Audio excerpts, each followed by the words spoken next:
ஆண்டவராகிய இயேசு கிறிஸ்துவின் நாமத்தில் உங்கள் யாவருக்கும் ஷலோம். லூக்கா எழுதின சுவிசேஷம் 2வது அதிகாரம் 21ஆம் வசனம் முதல் வாசிக்கிறேன். கவனிங்க. பிள்ளைக்கு விருத்த சேதனம் பண்ண வேண்டிய 8ஆம் நாளிலே அது கர்ப்பத்திலே உற்பவிக்கிறதற்கு முன்னே தேவதூதனால் சொல்லப்பட்டபடியே அதற்கு இயேசு என்று பெயரிட்டார்கள்.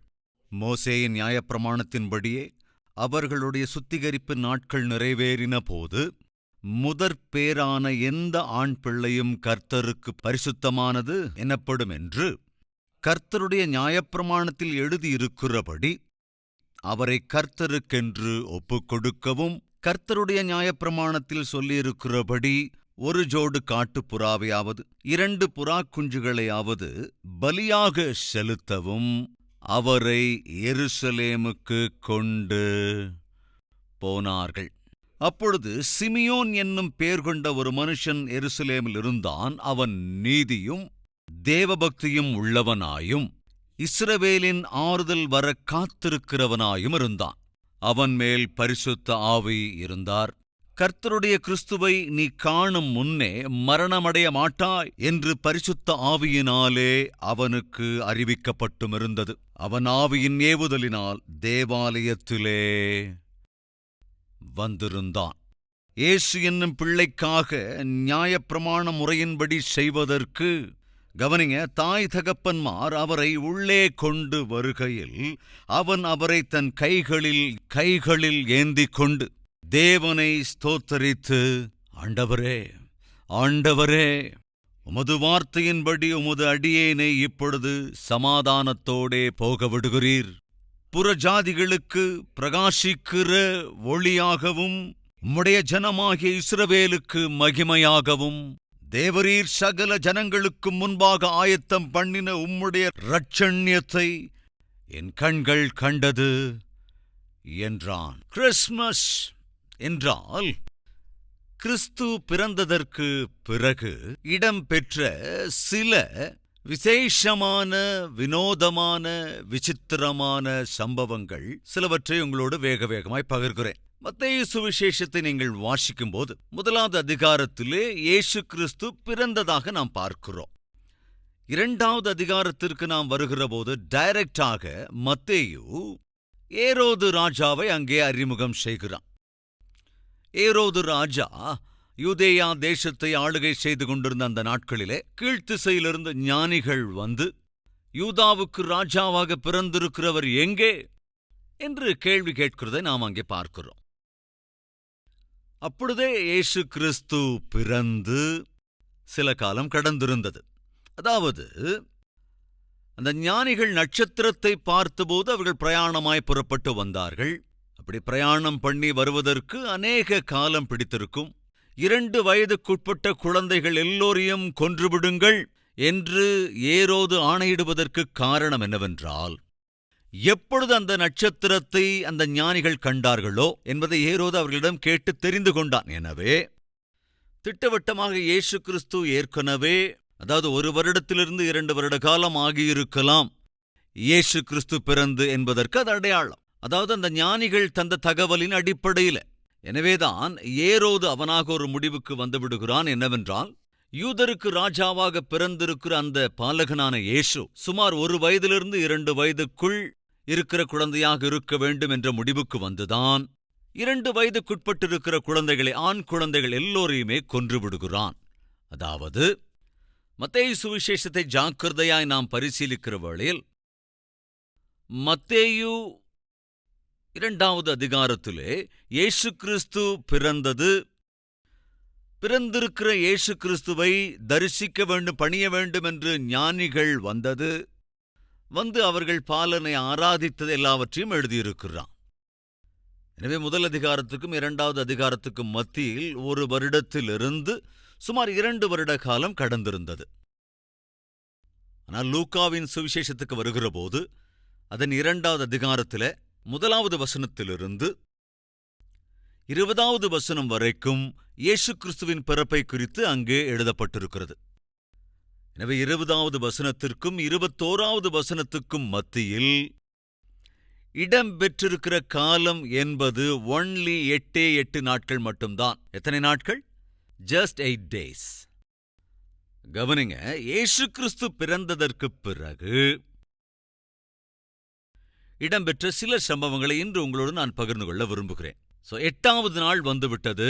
மரியாள் மூலமாக இந்த உலகத்திற்கு அருளப்பட்ட இயேசுவை அவர்கள் தேவாலயத்திற்கு கொண்டு வருகிறார்கள். எதற்காக? வார்த்தையை ஆசரிப்பதற்கு. என்றால் வார்த்தை என்ன? முதற்பேறானதை தேவனுக்கு பிரதிஷ்டை செய்ய வேண்டும். மரியாள் தேவ வார்த்தையின்படி வாழ்ந்து கொண்டிருந்த ஒரு தாய்.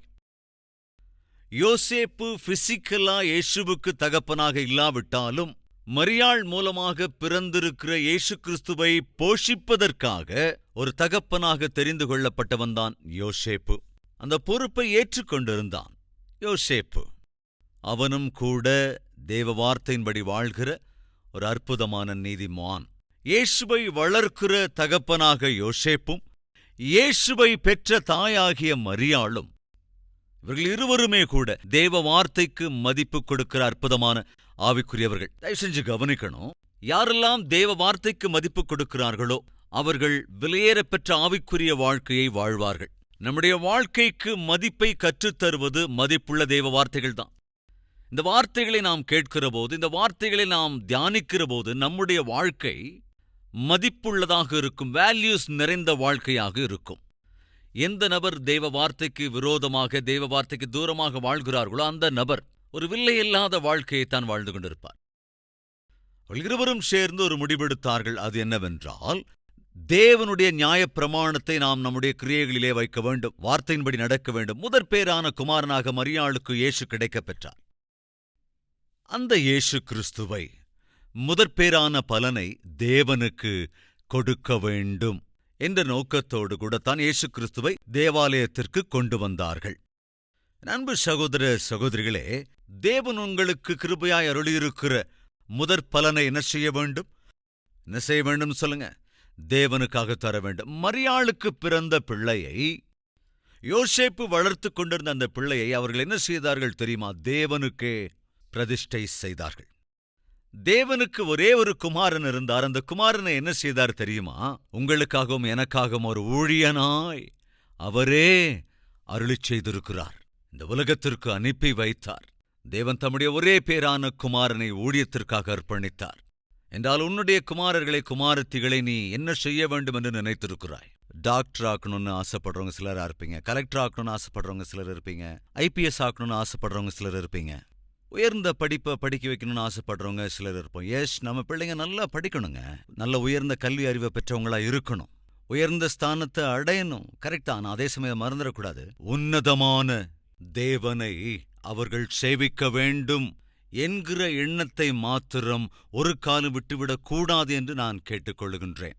இன்று இப்படி எல்லோருமாக சேர்ந்து தேவனுடைய வார்த்தையை கேட்க முடிந்திருக்கிறது. சில லட்சக்கணக்கானோர், கோடிக்கணக்கானோர் சுவிசேஷத்தை கேட்க முடிகிறது என்றால் காரணம், என்னை என்னுடைய தாயார் ஊழியத்திற்காக ஒப்புக் கொடுத்திருந்தார்கள். ஊழியத்திற்கு போகிறேன் என்று நான் சொன்னபோது என்னுடைய தாயார் சந்தோஷமாய் அதை ஏற்றுக்கொண்டார்கள். தடுத்து நிறுத்தவில்லை, தடையாகவும் இருக்கவில்லை. இன்று நான் ஊழியம் செய்து கொண்டிருக்கிறேன் என்பதனால்தானே இவ்வளவு அக்கறையோடு கூட இந்த வார்த்தையை நீங்கள் கேட்டுக்கொண்டிருக்கிறீர்கள். கால்வரி டெம்பிள் என்கிற ஒரு அற்புதமான ஆலயத்தை தேவ கிருபையால் இன்று நாம் பெற்றிருக்கின்றோம். இனி வரும் காலத்திலே என்னைவிட உன்னதமாக ஊழியம் செய்யக்கூடிய ஊழியக்காரர்கள் உங்கள் வீட்டிலிருந்து வர வேண்டும், உங்கள் குடும்பத்திலிருந்து வர வேண்டும், உங்கள் பிள்ளைகள் வர வேண்டும். வரப்போகிற சந்ததிக்கு, வரப்போகிற அநேக தலைமுறைகளுக்கு ஜீவனுள்ள தேவனை குறித்த சத்திய சுவிசேஷத்தை தொடர்ந்து அறிவிக்கக்கூடிய ஊழியக்காரர்கள் வர வேண்டுமென்றால் நீங்கள் உங்கள் பிள்ளைகளில் அட்லீஸ்ட் ஒருவரையாவது தேவனுடைய ஊழியத்துக்கு அர்ப்பணிக்க வேண்டும். இது தேவ வார்த்தையின் அடிப்படை. ஜாக்கிரதையா கவனிக்கணும். சிமியோன் என்கின்ற பெயரை உடைய ஒரு நீதிமான், ஒரு பக்திமான் எருசலேமிலே இருந்தான். அவன் பரிசுத்த ஆவியை உடையவனாக இருந்தான். தேவன் சொன்னாராம், சிமியோனே, நீ என்னுடைய குமாரனை பார்க்கிற வரைக்கும் நீ மரிக்க மாட்டாய். என்னுடைய குமாரனை நீ காண்பாய், என் குமாரனை நீ சந்திப்பாய், உலக இரட்சகரை நீ காண்பாய், மேசியாவை பார்ப்பாய். அந்த மேசியாவை சந்தித்த பிறகுதான் நீ உன் கண்களை மூடுவாய். என்று தேவன் அவருக்கு வெளிப்படுத்தியிருந்தார். அந்த நாள் எப்பொழுது வருமோ, தான் எப்பொழுது மேசியாவை பார்ப்பேன், எப்பொழுது அவரை சந்திப்பேன் என்று சொல்லி இந்த சிமியோன் என்கிற அந்த பக்தன், அந்த நீதிமான் ஆலயத்திற்கு வருகின்ற ஒவ்வொரு நபரையுமே ஒவ்வொரு நாளும் கவனமாக பார்த்து கொண்டே இருப்பானாம். வருகின்ற ஒவ்வொருவரையும் கூர்ந்து கவனித்துக் கொண்டே இருப்பானாம். காரணம் என்ன தெரியுங்களா? என்றாவது ஒரு நாள் உலக இரட்சகராகிய இயேசு கிறிஸ்து இந்த தேவாலயத்திலே நுழைந்து வரப்போகிற சம்பவம் நடைபெறும். அப்படி அந்த நாள் வருகிற போது அதை நான் மிஸ் பண்ணுவது கூடாது என்ற எண்ணத்தோடு கூட இந்த நீதிமான் ஆகிய சிமியோன் அந்த ஆலயத்திற்குள் அடியெடுத்து வைக்கிற ஒவ்வொருவரையும் மிக கவனமாய் பார்த்து காத்து கொண்டு இருக்கின்றவன். ஒரு நாளிலே மரியாளும் யோசேப்பும் 8 நாளே ஆன பிள்ளையை மெதுவாக ஆலயத்திற்குள்ளே எடுத்துக்கொண்டு வந்தார்கள். சிமியோன் அதை கவனித்துக் கொண்டே இருக்கிறான். அவர்கள் நேராக பிள்ளையை கொண்டு வந்து அந்த சிமியோன் என்கின்ற இந்த மனிதனுடைய கரங்களிலே அந்த பச்சை குழந்தையை கொடுக்கிறார்கள். அந்த பிள்ளையை சிமியோன் பார்க்கிறான். பரிசுத்த ஆவியானவர் ஏவினார், உன் கரங்களில் இருக்கிற பிள்ளைதான் உலகத்தை ரட்சிப்பதற்காக தேவனால் அனுப்பப்பட்டிருக்கிற இரட்சகர் என்று சொன்னபோது அந்த சிமியோன் எவ்வளவு ஆச்சரியப்பட்டிருந்திருப்பான் இல்லையா? ஆண்டவரே! அந்த பிள்ளையை தன் கரங்களிலே ஏந்தினவனாய், ஆண்டவரே, ஆண்டவரே, நீர் எனக்கு சொல்லியிருந்தபடியே இரட்சண்யத்தை என்னுடைய கண்கள் கண்டது. இப்பொழுது உமது அடியானாகிய என்னை சமாதானத்தோடே தேவரீர் போக விடுகிறீர். என் அன்பு சகோதரர்களே, சகோதரிகளே, நீயும் நானும் நாமும் நம்முடைய வாழ்க்கை யாத்திரையை முடிப்பதற்கு முன்பே அந்த ஆண்டவரை தரிசிக்க வேண்டும். நல்லா கவனிங்க, என் ஆண்டவராகிய இயேசு கிறிஸ்துவை நாம் சந்தித்தாக வேண்டும். உனக்காகவும் எனக்காகவும் பிறந்த உலக இரட்சகராகிய இயேசு கிறிஸ்துவை நாம் சந்திக்காமல் ஒருவேளை இந்த வாழ்க்கை பிரயாணத்தை முடித்து விடுவோம் என்றால் பரலோகத்திற்கு போவதற்கான சான்ஸ் இருக்கவே இருக்காது. பரலோகத்தின் தேவனை நீ அங்கே சந்திக்க வேண்டுமென்றால் பூலோகத்திலே ஆண்டவராகிய இயேசுவை நீ சந்திக்க வேண்டும். அவ்வளவு சிம்பிள்ங்க. உங்களில் எத்தனை பேர் பரலோகத்திலே தேவனோடு இருக்க வேண்டும், தேவனோடு நித்திய காலமாக இருக்க வேண்டும் என்று ஆசைப்படுறீங்க? கையெழுத்து காட்ட முடியுமா? பரலோகத்திலே நாம் தேவனை சந்திக்க வேண்டும், தேவனோடு இருக்க வேண்டும் என்றால் இந்த பூமி மீது இந்த தேவன் அனுப்பியிருக்கிற உலக இரட்சகராகிய ஆண்டவராகிய இயேசு கிறிஸ்துவை நாம் சொல்லுங்க என்ன செய்யணும்? சந்தித்தாக வேண்டும். உலக இரட்சகராக நாம் அவரை ஏற்றுக்கொள்ள வேண்டும். உன்னுடைய இரட்சகராக இந்த பூலோகத்திலே இயேசுவை நீ ஏற்றுக்கொள்ளாமல் அந்த பரலோகத்திலே தேவனை சந்திப்பதற்கு வாய்ப்பு இல்லை. ஏனென்றால் பரலோகம் என்பது தேவன் வாசம் பண்ணுகிற இடம். அந்த தேவனுடைய வீட்டிலே தேவனுடைய பிள்ளைகள் மட்டும்தான் இருக்க முடியும். பாவிகளாக இருப்பவர்கள் இருப்பதற்கு சான்ஸ் இல்லை. எனவே பாவிகளாக இருக்கின்ற நாம் பரலோகத்தில் இருக்கிற தேவனுடைய வீட்டில் அவரோடு வாசம் பண்ண வேண்டும் என்றால் நாம் தேவனுடைய பிள்ளைகளாக வேண்டும். அப்படி தேவனுடைய பிள்ளைகளாக ஆக வேண்டும் என்றால் பாவிகளாக இருக்கின்ற நாம் பரிசுத்தர்களாக மாற வேண்டும். அது எப்படிங்க சாத்தியம்? பாவிகளாக இருக்கின்ற நாம் பரிசுத்தர்களாக எப்படி மாற முடியும்? அது எப்படி சாத்தியமாகும்? இயேசு கிறிஸ்துவனுடைய திரு இரத்தமே சகல பாவங்களிலிருந்தும் நம்மை சுத்திகரித்து நம்மை பரிசுத்தவான்களாக ஆக்குகிறது என்றால் பாவிகளாக இருக்கின்ற நம்மை பரிசுத்தவான்களாக்கி பரலோக ராஜ்யத்திற்கு சேர்ப்பதற்காக தமது குமாரனான ஆண்டவராகிய இயேசு கிறிஸ்துவை இந்த உலகத்திற்கு அனுப்பி வைத்தார். அவர் சிந்திய இரத்தம் நம்மை என்ன செய்கிறது? பரிசுத்தர்களாக மாற்றுகின்றது. அதன் பலனாக நம்மை பரலோகத்திற்கும் கொண்டு சேர்க்கிறது. நீயும் நானும் பரலோகத்திற்கு போக வேண்டுமென்றால் பரிசுத்தர்களாக வேண்டும். பரிசுத்தர்களாக வேண்டுமென்றால் கிறிஸ்துவின் இரத்தத்தால் நாம் கழுவப்பட வேண்டும். கிறிஸ்துவின் இரத்தத்தால் நாம் கழுவப்பட வேண்டுமென்றால் கிறிஸ்துவை நம் இரட்சகராய் ஏற்றுக்கொள்ள வேண்டும்.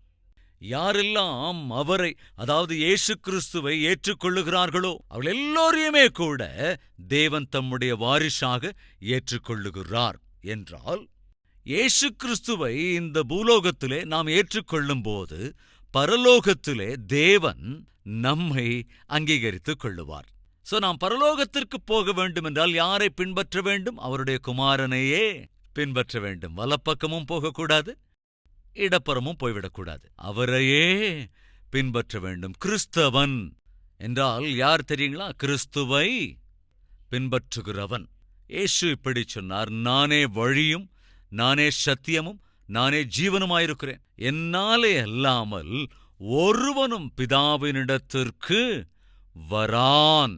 ஏனென்றால் பிதாவினிடத்திலிருந்து இந்த பூமிக்கு வந்தவர்தான் இந்த பூமியிலிருந்து உன்னையும் என்னையும் பிதாவினிடத்திற்கு அழைத்துக் கொண்டு போகக்கூடியவர்.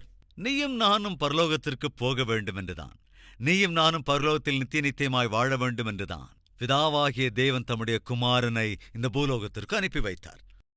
எனவே அந்த தேவன் சொல்லுகிறார், யார் என்னுடைய பிள்ளையை ஏற்றுக்கொள்ளுகிறார்களோ அவர்கள் எல்லோரையும் நான் ஏற்றுக்கொள்ளுவேன் என்று. சகோதரனே, சகோதரியே, அந்த சிமியோன் சொல்லுகிறான், ஆண்டவரே, 29வது வசனம், ஆண்டவரே, உமது வார்த்தையின்படி உமது அடியேனை இப்பொழுது சமாதானத்தோடே போக விடுகிறீர். சமாதானத்தோடே வருகிறேன் அப்பா.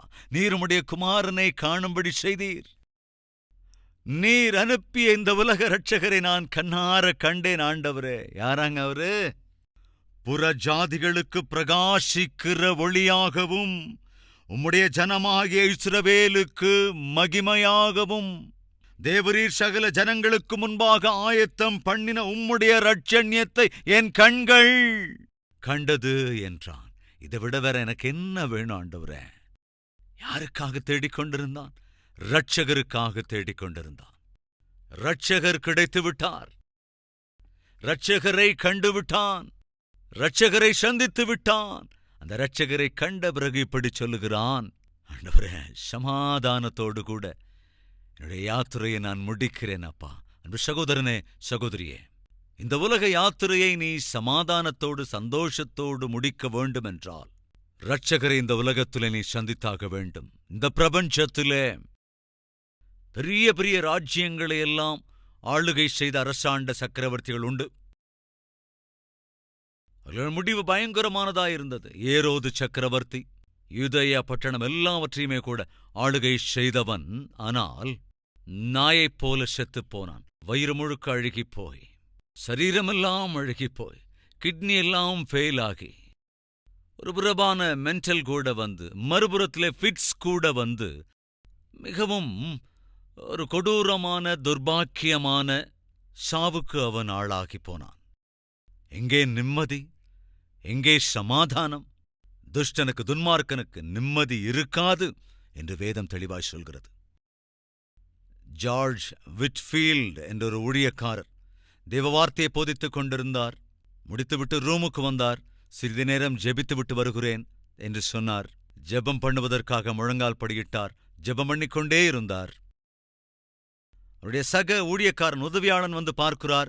ஜெபித்துக் கொண்டிருக்கிறார். சிறிது நேரம் கழிச்சு மறுபடியும் வந்து பார்க்கிறார். மறுபடியும் இவர் ஜெபித்துக் கொண்டுதான் இருந்தார். ஜெபத்திலேதான் இருந்தார். ஜெபம் செய்து கொண்டுதான் இருந்தார். அப்படி ஜெபித்துக் கொண்டே பரலோகத்திற்கு அவர் அன்று போய்விட்டார். எவ்வளவு பெரிய பாக்கியம் பாருங்க! எவ்வளவு பெரிய ஆசீர்வாதம்! எந்தவித பயமும் இல்லாமல் தைரியமாக ஜெபித்துக் கொண்டே தேவன் அண்டையில் சென்றடைகிற பாக்கியம். அது யாருக்கு சாத்தியம் தெரியுங்களா? கிறிஸ்துவை தங்கள் இருதயத்தில் கொண்டிருக்கிறவர்களால் மட்டும்தான் ஸ்ட்ரைட்டாக பரலோகத்திற்கு செல்வதென்பது முடியும். அன்பு சகோதரனே, சகோதரியே, சிமியோன் என்கின்ற அந்த பக்தன் சொல்லுகின்றான், என் இரட்சண்யத்தை என் கண்கள் கண்டது. போதும், நான் சமாதானத்தோடே இந்த யாத்திரையை முடித்துக் கொள்ளுவேன். நான் கேட்கிறேங்க, உன்னுடைய இரட்சகரை நீ சந்தித்திருக்கிறாயா? உனக்காக பரலோகத்தை விட்டு இறங்கி இந்த பூலோகத்திற்கு வந்த ஆண்டவராகிய இயேசு கிறிஸ்துவை நீ சந்தித்திருக்கிறாயா? ஒருவேளை நீ அவரை சந்திக்காமல் இருப்பாய் என்றால், ஒருவேளை உனக்கு அவருடைய அறிமுகத்தை நீ பெறாமல் இருப்பாய் என்றால், அவரை உன்னுடைய இரட்சகராக நீ அங்கீகரிக்காமல் இருப்பாய் என்றால், ஒருவேளை நீ அவரை பின்பற்றாமல் இருப்பாய் என்றால், நீ பரலோகத்திற்கு போவதென்பது சாத்தியமில்லை. அதுதான் பைபிளின் சத்தியம். நானே வழியும், நானே சத்தியமும், நானே ஜீவனும், என்னாலே அன்றி ஒருவனும் பிதாவினிடத்திற்கு வரான் என்று இயேசு திட்டவட்டமாய் சொல்லியிருக்கிறார். நீயும் நானும் பரலோகத்திற்கு போக வேண்டுமென்றால் இந்த பூலோகத்திலே யாரை சந்திக்க வேண்டும்? ஏசப்பாவை சந்தித்திருக்க வேண்டும். யாரை பின்பற்ற வேண்டும்? ஏசையாவை பின்பற்ற வேண்டும். யாருடைய கரத்தில் நம் கரத்தை தர வேண்டும்? இயேசுவின் கரத்தில் நம்முடைய கரத்தை அர்ப்பணிக்க வேண்டும். கவனிங்க, இன்று உன்னுடைய வாழ்க்கையை, என்னுடைய வாழ்க்கையை, நம்முடைய பிள்ளைகளை யாருடைய கரத்தில் அர்ப்பணிக்க வேண்டும்? இயேசுவின் கரத்தில் அர்ப்பணிக்க வேண்டும். அன்று சிமியோன் இயேசு கிறிஸ்துவை பார்த்த பொழுது, ஆண்டவரே, இஸ்ரவேலுக்கு மகிமையான உம்முடைய இரட்சணியத்தை என் கண்கள் கண்டது, எனவே நான் சமாதானத்தோட வந்து விடுகிறேன். கவனிங்க, இந்த உலக யாத்திரையை நாமும் சமாதானத்தோடு முடிக்க வேண்டுமென்றால் நம்முடைய கரம் யார் கரத்துக்குள் இருக்க வேண்டும்? தந்தையின் கரத்துக்குள் இருக்க வேண்டும். நிம்மதியோடு கூட நம்முடைய பிரயாணம் தொடர்ந்து சேர வேண்டிய இலக்கை நாம் சென்று அடைய வேண்டுமென்றால் நம்முடைய கரங்கள் ஆண்டவருடைய கரத்துக்குள் இருக்க வேண்டும். ஜெபிக்கலாம் ஒருமனப்பட்டவர்களாய்.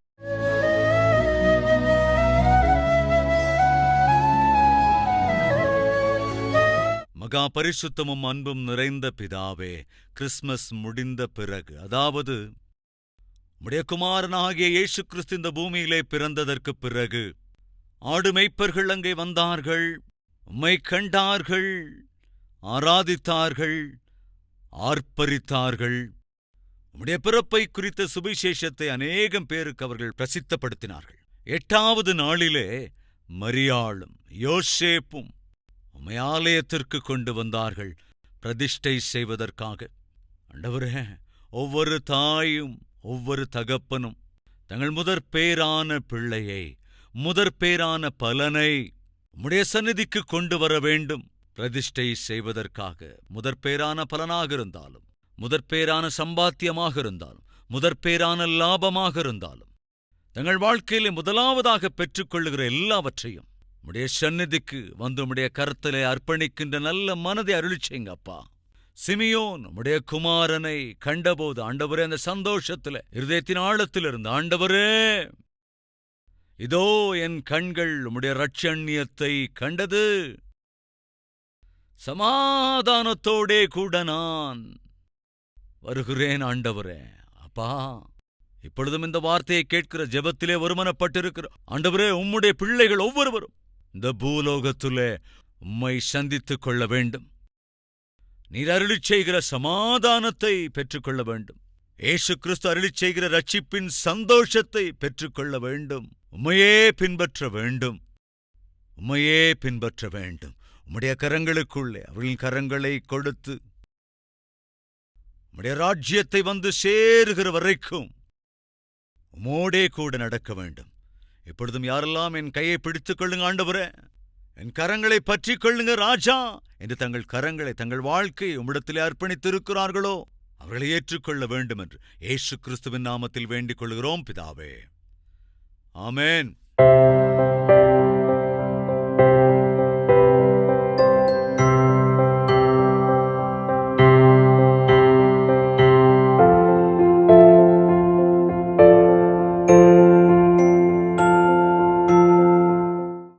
எங்கள் முகவரி: கல்வரி, தபால் பெட்டி எண் 30, குக்கட்பள்ளி, ஹைதராபாத் 72.